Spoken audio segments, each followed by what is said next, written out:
पहले तो हम सब कोई के गोर लागत नहीं हम मंजू राय रोलिंग के बीच में एगो सोहर ले बनी अच्छा लगे तो बताएं लोगन और कहीं गलती भी होई बताएं लोगन।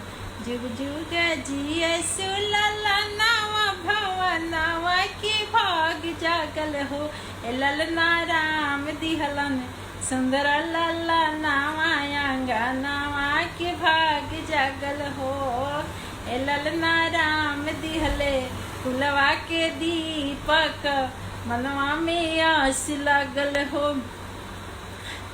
आजू के रतिया सोहावन अति मन भावन हो ललना दीदिया के होरिला जनम ले अंगनवा उठे सोहर हो ललना दीदिया के होरिला जनम ले अंगनवा उठे सोहर हो।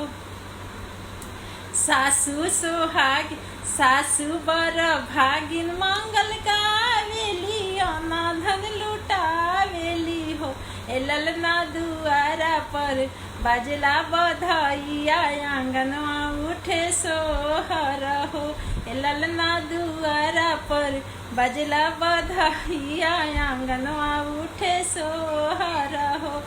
नाची नाची नाचेली बहिनिया ललना के खिलावेली हो ए ललना हंसी हंसी टिहकी चलावेली रस बरसावेली हो ए ललना दीदिया के होरिला जनमाले होरिलवा अति सुंदर हो।